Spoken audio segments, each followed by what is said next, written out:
معمولا اجتناب میکنن به دلیل ناامنی که وجود داره. کشورهای چین هست، روسیه هست، پاکستان هست، عراق هست، هند چند شب پیش رد شد 2 تا کشتیش و بعضی از کشورهای دیگه، حتی بنگلادش فکر میکنم، کشورهایی که با ما صحبت کردن و این هماهنگی انجام شده و این در آینده هم چنین. وقتی ناوگان خود آمریکا جرئت نمیکنه به این تنگه وارد بشه، چطور توقع دارن ناوگان کشورهای دیگه، نیروهای دریایی کشورهای دیگه نزدیک بشن؟ و ما به همه این کشورها اخطار دادیم که اگر نیروهای مسلح اونها وارد این حوزه بشن، تنش رو بیشتر خواهند کرد، منطقه رو با مشکلات پیچیده‌تری مواجه خواهند کرد و حل مشکل تنگه هرمز هم پیچیده‌تر خواهد شد. تنگه هرمز از نظر ما بسته کامل نیست، بسته است فقط به روی دشمنان ما. طبیعی هم است، ما در شرایط جنگی هستیم، منطقه جنگی هست، دلیلی نداره به کشتی‌های دشمنان خودمون اجازه عبور بدیم و متحدینشون، ولی برای بقیه آزاد هست. البته آزاد که هست، خب خود اونها کشتی‌ها معمولاً اجتناب میکنن به دلیل ناامنی که وجود داره. کشورهای چین هست، روسیه هست، پاکستان هست، عراق هست، هند چند شب پیش رد شد 2 تا کشتیش و بعضی از کشورهای دیگه، حتی بنگلادش فکر میکنم، کشورهایی که با ما صحبت کردن و این هماهنگی انجام شده و این در آینده هم چنین خواهد بود. بعد از جنگ به هر حال تنگه هرمز در آبهای داخلی ما و عمان قرار داره. اینجا آبهای بین‌المللی اگر هم میخوان بشمارند، واقعیت این هست که در آبهای سرزمینی ایران و عمان هست. مواضع ما این هست که ما دنبال جنگ نیستیم.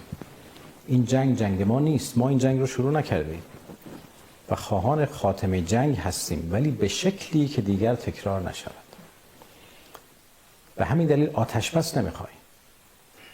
آتش بس نمیخوایم نه اینکه یعنی جنگ میخوایم. آتش بس نمیخواهیم چون آتش بس به تعبیر شما همون چرخه‌ای هست که چرخه باطلی هست که مجدد میتونه این گرفتاری ها رو ایجاد بکنه. ما خواهان خاتمه جنگ هستیم با شرایط خودمون البته، و به شکلی که دیگه این جنگ تکرار نشه و درسی رو بگیرن دشمنان ما که دیگه هوس حتی حمله به ایران رو در سر نداره به کشتی‌های دشمنان خودمون اجازه عبور بدیم و متحدینشون، ولی برای بقیه آزاد هست.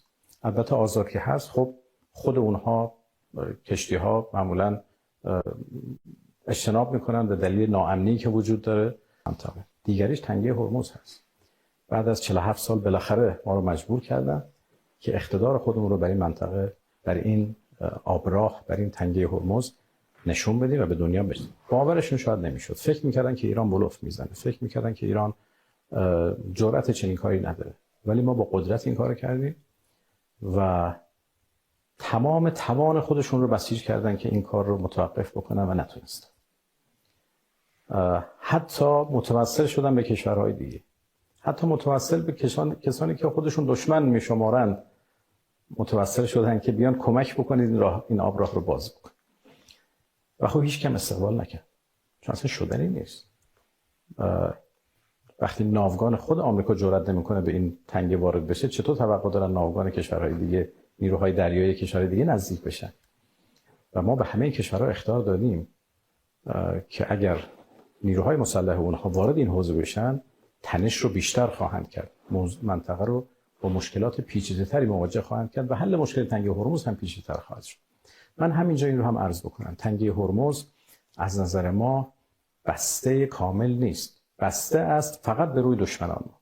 طبیعی هم است، ما در شرایط جنگی هستیم، منطقه جنگی هست، دلیلی نداره به کشتی‌های دشمنان خودمون اجازه عبور بدیم و متحدینشون، ولی برای بقیه آزاد هست. البته آزاد که هست، خب خود اونها کشتی‌ها معمولاً اجتناب میکنن به دلیل ناامنی که وجود داره. بعضی از اونها شرکت‌های بیمه‌شون پوشش نمیده به اصطلاح این بیمه جنگی رو و خودشون نمیان رد بشن. و جالب هست که خیلی از این کشورها، یعنی خیلی از این کشتی‌ها صاحبانشون یا کشورهایی که مالک اونها هستن با ما تماس گرفتن و درخواست کردن که ما عبور ایمن اونها رو، عبور امن اونها رو از تنگه برقرار بکنیم و ما برای بعضی از این کشورها که کشورهای دوست ما هستن یا به هر دلیل به هر حال تشخیص دادیم که این کارو بکنیم، نیروهای مسلح ما این عبور ایمن رو فراهم کردن.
Sistem pertahanan udara Israel atau Iron Dome gagal saat rudal Iran menghantam kawasan Dimona dan Arad.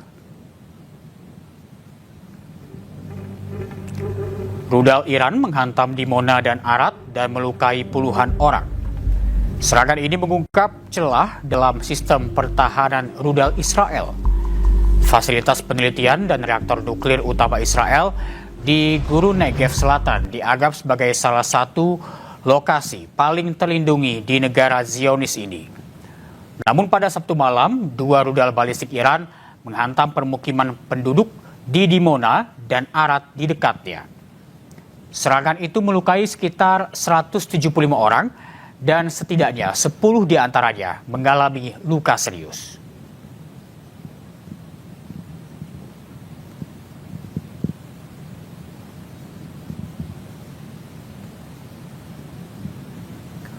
Korps Garda Revolusi Islam Iran merilis rekaman pangkalan bawah tanah yang berisi ratusan rudal.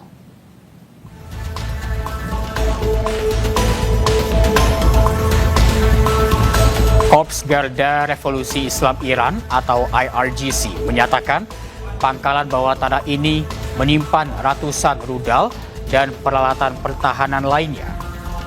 IRGC, pangkalan militer bawah tanah ini menyimpan rudal Saya 3 dan sistem pertahanan udara Day-90. Iran juga diketahui memproduksi rudal balistik Sijil dan rudal hypersonic Fatah 2. Fatah 2 diketahui memiliki kecepatan tinggi, yakni di atas Mach 15 dan dengan jangkauan mencapai 1.500 km.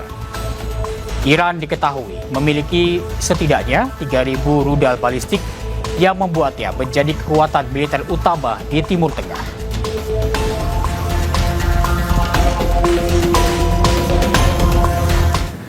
Pesawat tak berawak atau drone Iran menyasar lokasi industri kedirgantaraan Israel dan unit pengintaian Amerika Serikat di Timur Tengah. Rentetan serangan drone pun diluncurkan sebagai balasan setelah kilang minyak Iran dihantam rudal Israel.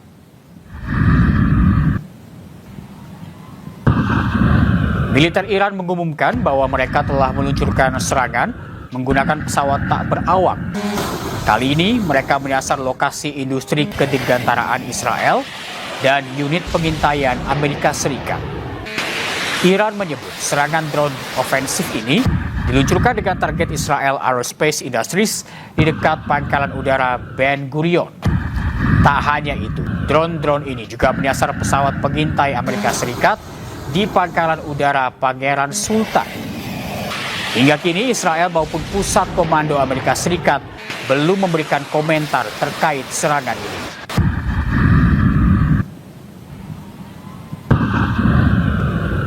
Selain menyerang Iran, Israel juga hancurkan jembatan Sungai Litani dan ratakan desa di Lebanon. Pola penghancuran yang dilakukan di Lebanon serupa dengan yang dilakukan Israel di Gaza.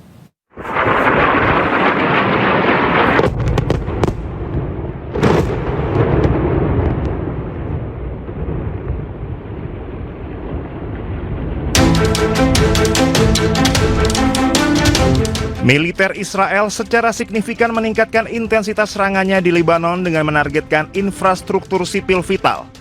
Serangan udara menghancurkan jembatan utama di atas Sungai Litani yang menghubungkan Lebanon Selatan dengan wilayah tengah, bersama dengan perintah untuk mempercepat penghancuran rumah-rumah di sepanjang desa perbatasan. Militer Israel telah diinstruksikan menghancurkan seluruh penyeberangan di Sungai Litani. Langkah ini diklaim bertujuan memutus jalur logistik dan pergerakan senjata kelompok Hizbullah ke arah selatan. Serangan tersebut menghantam jalur tol pesisir yang melintasi lahan pertanian, rute utama bagi warga sipil dan bantuan kemanusiaan. Presiden Lebanon Joseph Aoun mengecam keras tindakan ini.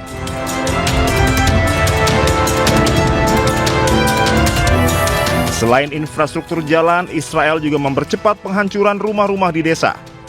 Pendekatan ini serupa dengan model yang diterapkan di Beit Hanun dan Rafah jalur Gaza, di mana bangunan diratakan untuk menciptakan zona penyangga. Pemirsa, setelah sempat diisukan meninggal dunia, Perdana Menteri Israel Benjamin Netanyahu kembali muncul di publik. Kali ini Netanyahu mengecek lokasi terdampak serangan Iran di Dimona, Israel Selatan.